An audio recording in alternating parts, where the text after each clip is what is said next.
pessoal, tudo bem com vocês? Eu espero que sim. Nós estamos de volta aqui para o terceiro bimestre. Olha só como o tempo passou, hein? Nós começamos aí com o ensino remoto lá no primeiro bimestre e agora nós já estamos entrando no terceiro. Sabe-se lá até quando a gente vai continuar assim, mas a gente não pode deixar a peteca cair, a gente tem que continuar firme, estudando, se dedicando cada vez mais. Agora, no terceiro bimestre, vocês já estão aí mais familiarizados com a plataforma, então não vai ter novidade, né?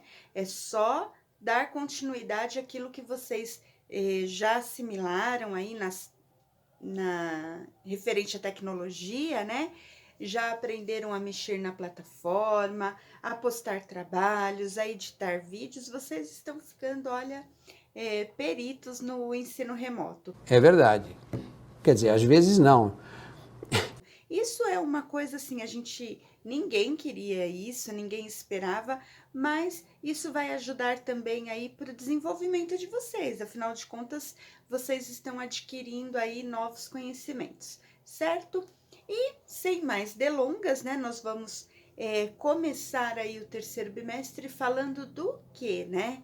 Daqueles 3 continentes que nós já vínhamos falando: Europa, Ásia e Oceania. Eu não aguento mais falar de Europa, Ásia e Oceania. Calma, gente. O continente é o mesmo, mas o assunto é diferente. Então, a cada bimestre nós vamos acumulando ali conhecimentos referentes a esses continentes que são tão incríveis e tão diferentes. É por isso que é importante que vocês realmente estudem para não confundir tudo aí na cabeça de vocês. Afinal de contas, quando a gente fala em Ásia, nós estamos falando de uma realidade completamente diferente do leste europeu, completamente diferente do oeste europeu, né, do lado ocidental. Então aí nós estamos falando de várias culturas diferenciadas, né?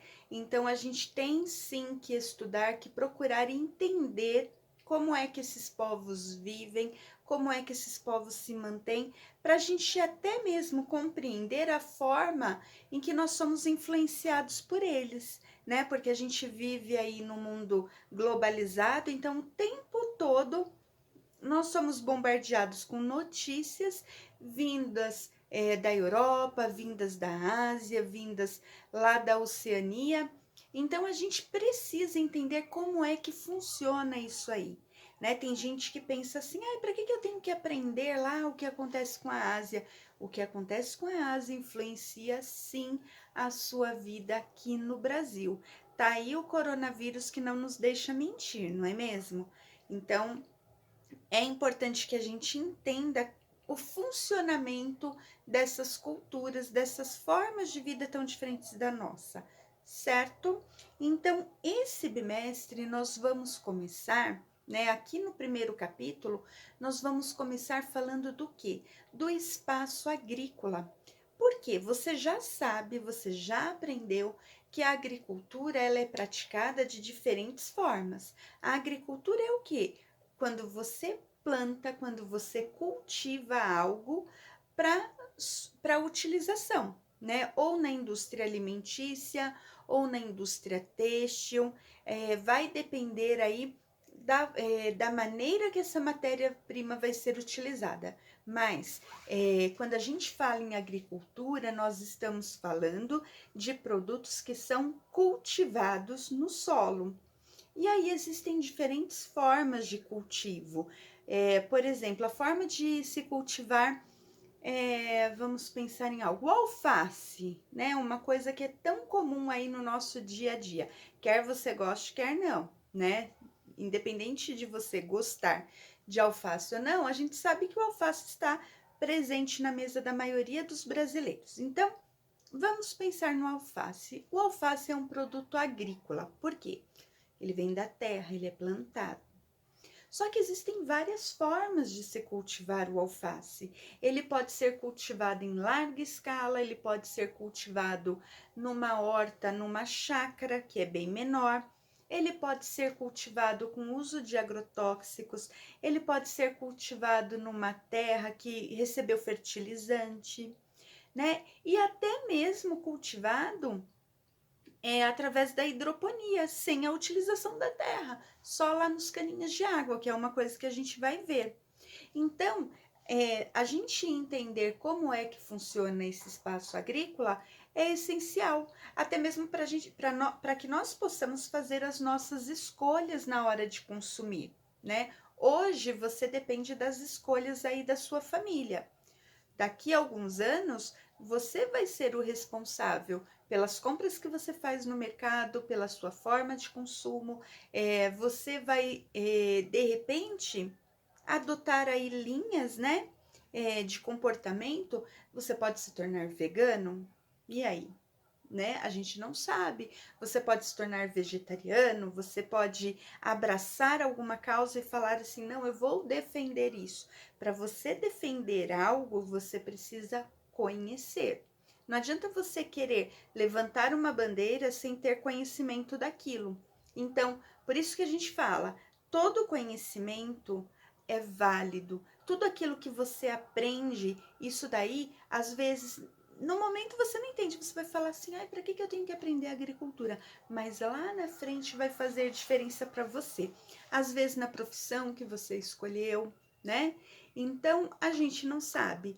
Por isso é que a gente precisa, neste momento, focar nos estudos, saber e aí ir construindo a nossa escadinha, né? Degrau após degrau. A gente fala que a gente nem tá subindo ainda, a gente ainda tá ali construindo a nossa escada, que é para depois a gente poder subir e chegar lá no topo onde a gente quer, certo? Eu tô um pouquinho mais avançada que vocês, porque já tenho aí uns anos aí de construção de escada, mas nós estamos aqui juntos, eu estou aqui mexendo o cimento para que vocês possam colocar os tijolinhos aí para construir as escadarias de vocês. Então eu sou uma parte nesse processo e eu espero estar cumprindo bem o meu papel, porque vocês sabem o quanto eu amo estar aqui, o quanto eu amo fazer parte da história de vocês. Ainda que vocês me deixem no vácuo lá nas videochamadas, mas vocês são assim uma turma que mora no meu coração e vocês são muito importantes para mim. E é por isso que eu me preocupo com cada um de vocês, porque é por você, né? Eu não vou nem falar vocês agora, é por você que tá aí assistindo a aula, é por você que eu estou aqui, né, nas minhas férias preparando uma aula, é por você que eu faço cursos para me aperfeiçoar e é por você que às vezes eu perco o sono pensando como é que eu posso explicar aquilo de uma forma mais gostosa. Ou então, às vezes eu me preocupo e falo, por que esse aluno está tão distante? Por que ele anda tão quieto? Por que ele anda com um semblante tão preocupado? Então, é por você que eu estou aqui. É por você que os seus responsáveis estão trabalhando para poder pagar o colégio. Você é muito importante, você é muito especial. E vamos parar com essa conversa, porque daqui a pouco eu tô chorando aqui, estou toda emotiva. Começo a colocar coraçõezinhos aqui na edição e deixo o nosso tema de lado. Vamos lá falar de agricultura. Beleza? Desculpa aí o momento, é que eu estou muito emotiva. Eu tô com muita saudade de vocês, gente. Pois é, a quarentena tá mexendo. Eu sempre fui meio desorientada, né?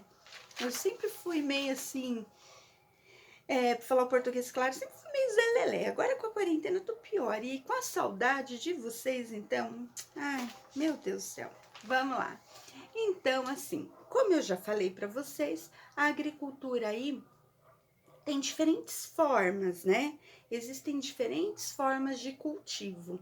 A primeira forma de cultivo, a primeira técnica agrícola utilizada, né? A primeira forma de se praticar a agricultura que nós vamos falar hoje é um tipo de agricultura que se chama agricultura itinerante, que ela é praticada principalmente lá no Sudeste Asiático. Vou colocar o mapa para vocês aí terem uma noção de onde, né, de onde é o Sudeste Asiático, para vocês se localizarem e irem se familiarizando aí com os mapas, né? Então, o que que é essa agricultura itinerante? Vamos pensar na raiz da palavra. Agricultura vocês já sabem o que é. Agora, itinerante, quando a gente fala na palavra itinerante, quer dizer o quê? Que muda de lugar, né? Então, por exemplo, um circo é um espetáculo itinerante, ou seja, ele fica um tempo num lugar, depois ele vai para outro, depois ele vai para outro. Ele é itinerante. Por isso, o ônibus, qual é o itinerário do ônibus? É por onde o ônibus passa. Então, quando a gente entende a raiz da palavra, fica muito mais fácil entender o conceito. Então, agricultura itinerante nada mais é do que uma prática agrícola que ela é praticada num lugar, num espaço. Depois eles param de produzir ali naquele espaço e vai produzir em outro espaço. Aí eles ficam ali, daqui a pouco eles têm que ir para outro espaço. Aí você fala assim, meu, que parada louca é essa? Para que ficar mudando? Aí é que tá o X da questão. Acontece o seguinte, essa prática agrícola, o que que eles fazem? Eles limpam o terreno. O que que é limpar o terreno? Faz a derrubada da mata nativa, derrubou tudo lá e bota fogo. Ou antes de derrubar, já bota fogo logo de cara. Bota fogo ali naquela mata. Quando eles queimam ali, quando eles, aquelas cinzas, aqueles galhos, tudo aquilo que, aquele material que é queimado, ele vai para onde? Ele vai depositar no solo. E ele vai gerar uma certa fertilidade no solo por causa do nitrogênio que sai aí dessa combustão. Eu não entendo muito de química, mas enfim, né? As queimadas, elas vão deixar o solo mais fértil durante um tempo. E aí, o que que vai acontecer? Eles limparam o terreno ali, misturaram aquelas cinzas com a terra, né? E começaram um cultivo. Acontece que essa fertilidade do solo, ela tem meio que um prazo de validade. Então eles vão cultivando, aí planta, colhe, planta, colhe, planta, colhe. E a planta, né, que está ali sendo cultivada, ela vai retirando da terra todos os nutrientes. E vai chegar uma hora que vai ter o esgotamento desse solo, ou seja, esse solo vai deixar de ser tão fértil e vai perder ali a sua capacidade de produção. E aí esse solo ele precisa ser abandonado. Por quê? Ele precisa recuperar ali as suas energias, né? Ele precisa recuperar a sua fertilidade. Esse processo demora muitas vezes de 10 até 20 anos. Então imagina, não dá para o camarada ficar ali, colher e falar assim: "Ah, eu vou ficar aqui esperando o solo se tornar fértil, de novo daqui a um tempo eu planto". Não dá. Então o que que acontece? Ele precisa abandonar aquele terreno, né? Precisa dar aquele tempo de descanso e vai para outro lugar. E aí esse processo se repete novamente. Muitas vezes, né, eles fazem ali um circuito. Então imagina, ele produziu aqui, aí ele vai para lá, vai para lá, vai para lá. Quando ele chega no final do circuito, aquele primeiro espaço ali já se recuperou. Daí ele começa tudo novamente. Por isso que se chama agricultura itinerante, tá bom? Vou mostrar novamente o mapa para vocês, né? Vamos colocar o mapa aí na tela e vamos pensar agora onde esse tipo de agricultura é praticada. Então, ela é praticada na Índia, no Nepal, Tailândia, Bangladesh, Laos, Malásia, Filipinas, Indonésia e Papua Nova Guiné. O que a gente precisa pensar é o seguinte: esse tipo de prática agrícola ele é muito controverso. Por quê? Imagina, Se o que você mais ouve falar que nós precisamos evitar as queimadas, combater esse tipo por causa da poluição, por causa do aquecimento global, essa questão do desmatamento é muito forte. Então, esse tipo de agricultura, ele é bastante controverso. Os ambientalistas discutem muito sobre esse tipo de prática. E como vocês viram aí nos países que eu citei, que nós falamos, né? Esse tipo de agricultura, ele é mais praticado onde? Em regiões mais pobres. Então, quando a gente fala do Sudeste Asiático, nós estamos falando de países pobres, onde a população é realmente pobre, tá bom? Então, nós temos aí, isso era o que eu tinha para falar sobre agricultura itinerante. Agora nós vamos falar um pouquinho, deixa eu seguir aqui no livro, né? Eu estou lá na página 4 do livro, que agora é o livro verde, né? Então, nós vamos falar um pouquinho agora do que? Da agricultura de jardinagem, que ela é praticada principalmente onde? Ó, nos povos do sul, do sudeste e do leste asiático. Então, nós temos aí, abriu mais o leque, né? Nós tínhamos falado da agricultura itinerante no sudeste asiático. Agora nós estamos falando da agricultura e de jardinagem, que vai parte do sudeste também, no sul e também onde? No leste asiático. Então já expande mais. Esse tipo de agricultura, de jardinagem, ele se baseia principalmente na risicultura. O que é risicultura? Risicultura é o cultivo do arroz. Vocês já viram, provavelmente, né? Vocês já devem ter visto imagens aí de países asiáticos que a base da alimentação deles é o quê? É o arroz. Quando a gente fala em comida japonesa, né? O sushi é um bolinho de arroz com uma alga, né? Ele fica envolto, né? Numa alga com alguma coisinha dentro, ou um peixe, ou algum legume, alguma coisa que vai ali no meio. Mas a base da alimentação asiática é principalmente o arroz. Aliás, o arroz é um produto consumido no mundo inteiro, né? Mas lá na Ásia eles consomem assim muito mais. E aí precisa, para consumir, você precisa o quê? Produzir. E eles fazem aí a produção desse arroz, o cultivo do arroz, através dessa técnica, né? Dessa técnica de agricultura de jardinagem. Por que, que a gente fala que é agricultura de jardinagem? Porque eles fazem canteiros, né? Então são como se fossem canteiros onde eles cultivam.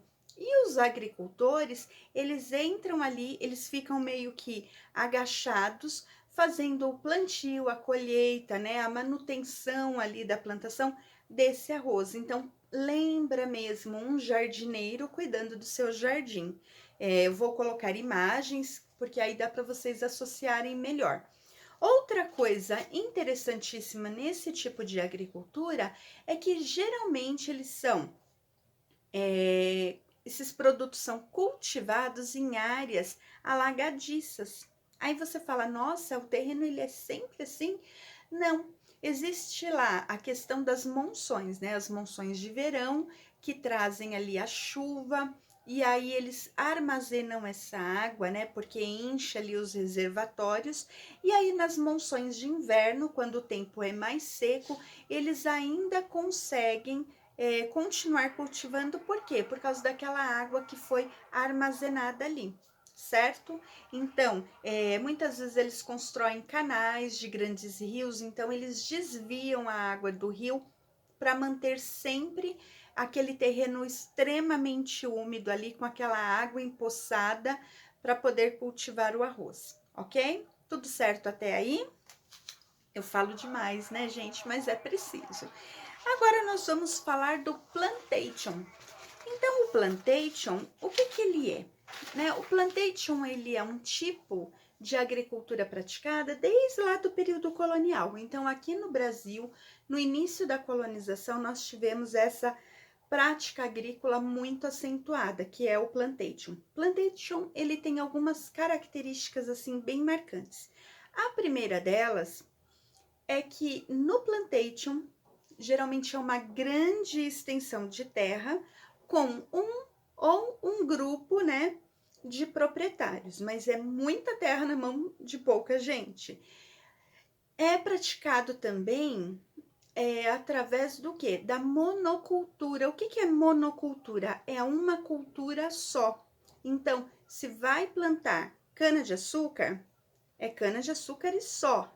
Se é um plantation de café, só café. E aqui na Ásia, quando a gente fala dos plantations, né? Nós estamos falando principalmente do que? Da silvicultura. O que que é a silvicultura? Não é plantação de sílvias, não, hein? Silvicultura é o que? É uma plantação de árvores, né? Então, quando a gente fala em silvicultura, é o plantio sistematizado de árvores, não é uma floresta natural, é uma floresta plantada. Então, quando a gente fala no plantation, através da silvicultura lá na Ásia, a gente está falando principalmente da seringueira, que é para produzir o quê? Onde se retira o látex, que se faz a borracha, e também do óleo de palma. Então, tem as palmeiras, onde eles retiram um óleo que é utilizado para fazer os alimentos. É como se fosse o óleo de dendê, lá da Bahia, que eles usam para fazer alguns pratos, assim, que é muito típico da culinária baiana. Já ia falar culinária italiana, ó, que cabeça. Então, nós temos aí o plantation, vocês têm que ter isso em consideração, tá bom? Plantation, então relaciona aí, faz o mapa mental. Silvicultura, grandes lotes de terra, né, com poucos proprietários, né, centralizado ali nas mãos de poucas pessoas.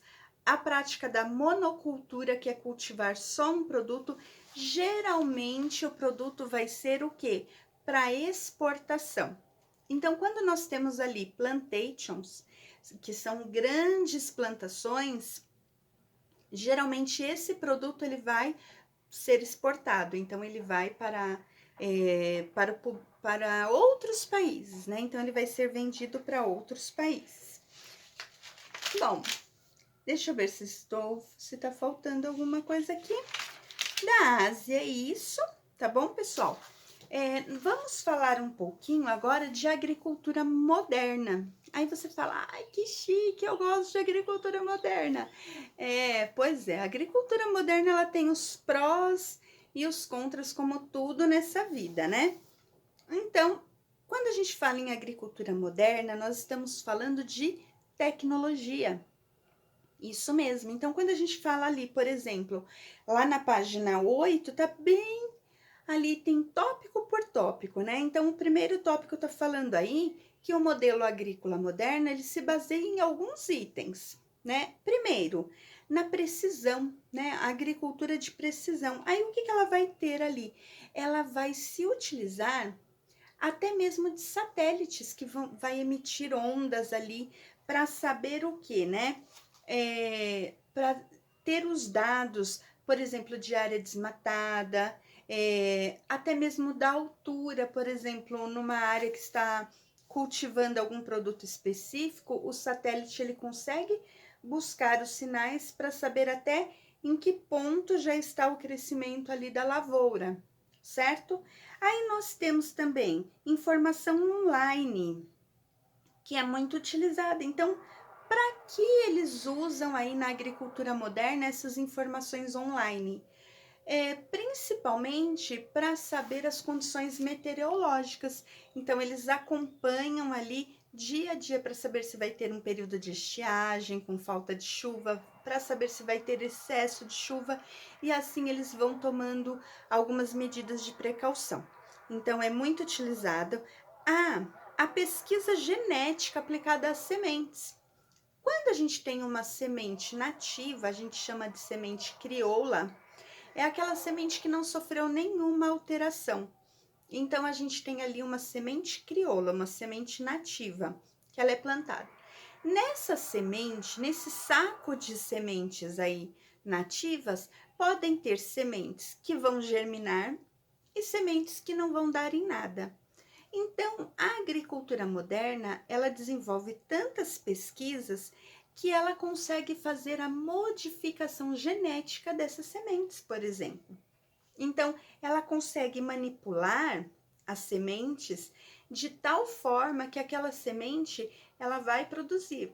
E a ciência, a tecnologia, ela está tão avançada que a agricultura moderna ela é capaz, por exemplo, de modificar o DNA das plantas.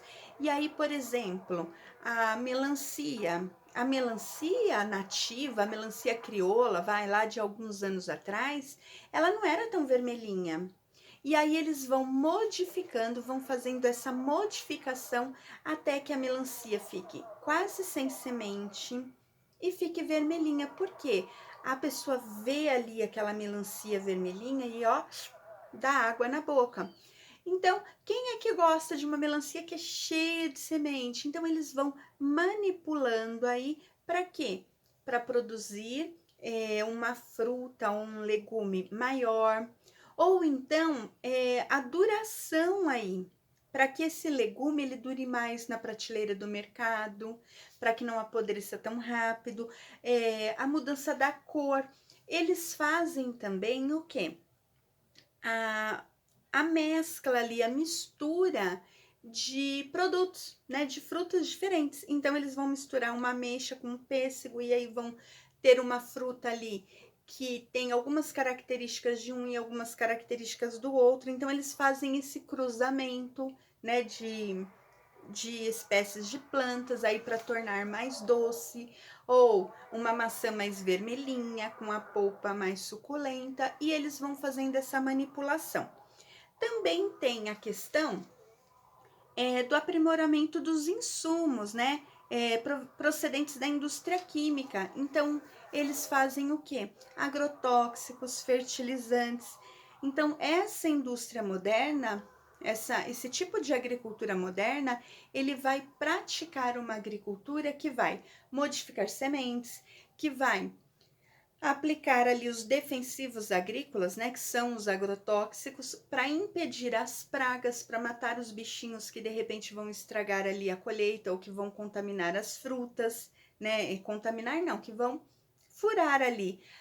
Hoje nem tem isso, porque a gente tem tanto agrotóxico que a gente não passa mais por isso, mas eu lembro, quando eu era criança, a gente tinha um pé de ameixa, uma ameixa amarela grandona, no quintal da minha casa. E aí era assim uma coisa, porque ela ficava carregada de ameixas. E a gente ia lá, puxava, arrancava o galho, então vinha aquele monte de ameixas lindas. Só que você não podia ir lá pegar, lavar e já meter na boca. Sabe por quê? Porque a maioria delas tinha um bigato dentro. Para quem não sabe, o bigato é aquele bichinho assim, feioso. Então, o que, que a gente tinha que fazer?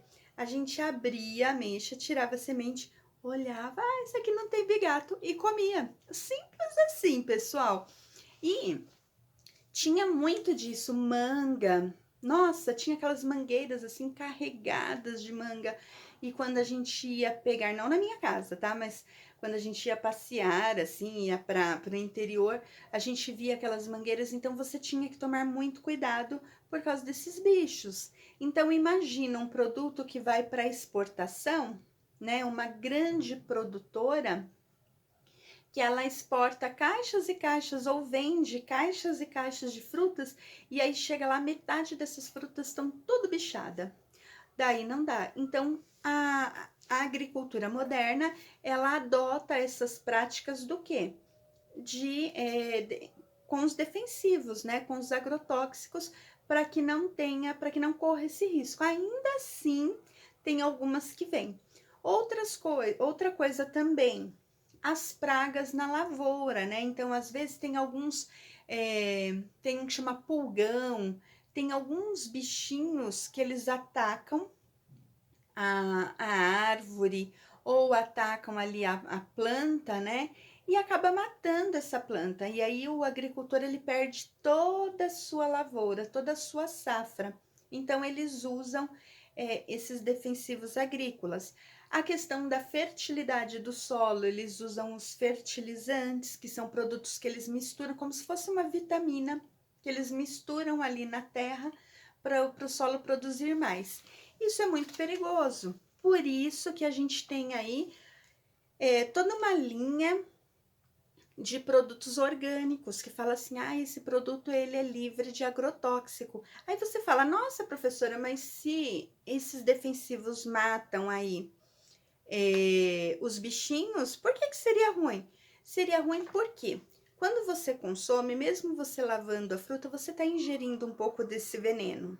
Então ele mata o bichinho, né? Só que se ele for se acumulando no seu organismo, ele pode matar você também. Como? Dando doenças em você e até mesmo tem algumas linhas de pensamento que dizem que alguns desses produtos podem até gerar câncer, né? Provocar câncer na pessoa. Então, tem aí uma linha gigantesca de discussão, né? Vários ambientalistas, vários cientistas pesquisando, estudando, falando, e aí a gente tem, né, toda essa questão para a gente pensar e fazer as nossas escolhas. Aí você fala assim, eu só vou consumir produto orgânico. É uma opção que você tem. Aí você vai lá no mercado, vai ter uma prateleirinha lá, geralmente toda bonitinha, toda glamurosa, escrito orgânicos, né? Só que daí quando você vai ver o preço, é tipo o triplo daquele que não é orgânico, daquele que tem o agrotóxico. Por que é mais caro? Porque eles produzem em menor quantidade. E aí tem que fazer essa seleção aí para ver os produtos que estão bons. E aí, quanto menor quantidade é produzida, mais caro vai ficar. Quanto mais eles produzem, mais vai baratear, certo? Então a gente tem aí essa questão. Então nós temos aí, lá no último tópico, está falando assim, ó. Só para vocês se situarem, eu estou lá na página 8, no último tópico lá da agricultura moderna, nas bolinhas ali. Alternativas muitas vezes sustentáveis para a geração da energia necessária. Daí a gente fala assim, por que energia? A planta não é ligada na tomada, não é mesmo? Só que existe muita utilização de energia no campo também, até mesmo para as práticas de irrigação, para ligar bombas ali que vão retirar a água de algum poço para poder fazer a irrigação ali, né? Para a questão, assim, de tantas coisas, de máquinas, sistema de lavagem ali, tem que ter, geralmente eles vão recolher, aí tem que ter uma infraestrutura, né, de um lugar para que eles façam a lavagem desses produtos, então precisa, sim, de energia elétrica para produção no campo.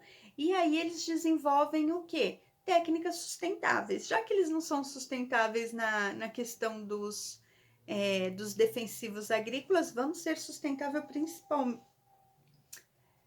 vamos ser sustentáveis pelo menos aí na produção de energia, né?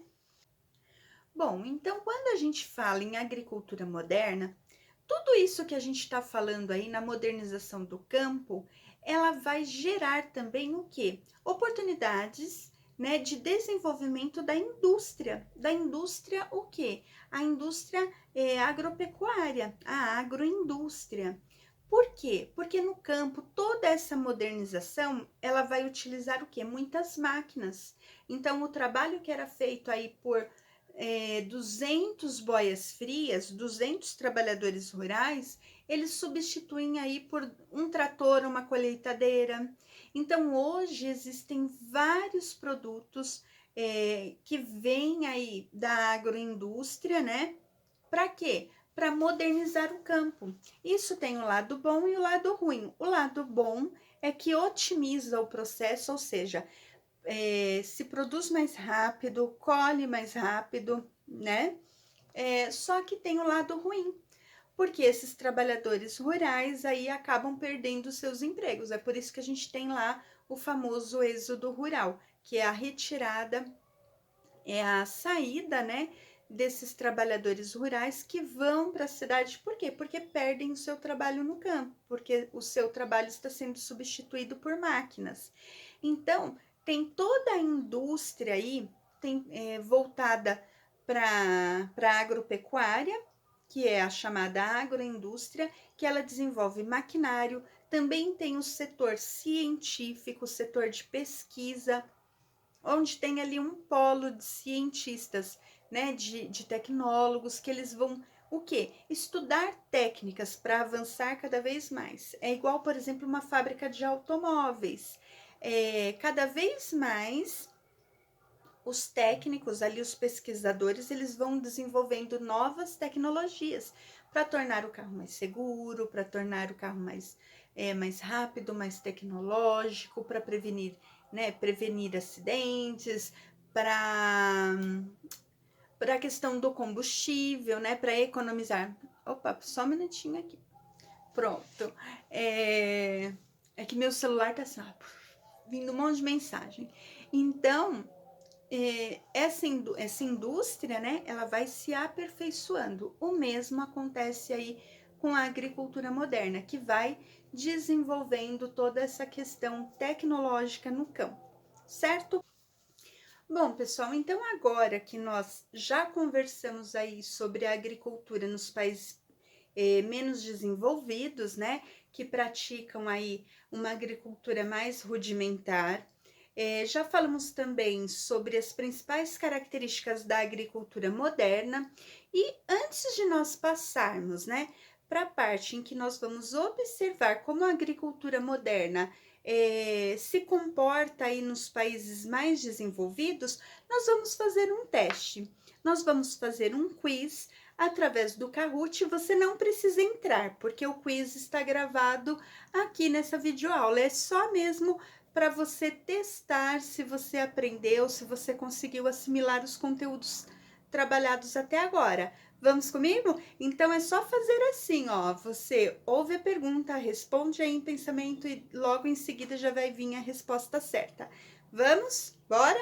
Essa é para acordar, hein? Vamos ver quem vai pontuar melhor. Depois vocês colocam lá no comentário quantos pontos vocês fizeram e aí a gente vai acompanhando, a gente vai montando o nosso ranking, ok? Espero vocês, hein? Não sai daí e respondam o quiz. A gente já volta.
E aí, pessoal, tudo certo? Conseguiram responder tudo bonitinho, tudo certinho?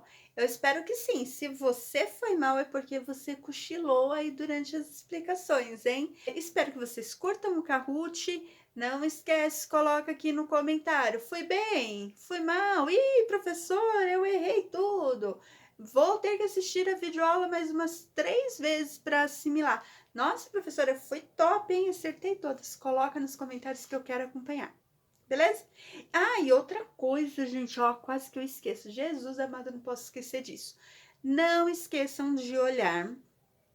As videoaulas são duas, uma que é uma videoaula explicativa curtinha e a outra que é um tutorial. Por quê? Trabalho desse bimestre, aliás, desse semestre, porque vocês vão fazer o site de vocês no terceiro e no quarto bimestre.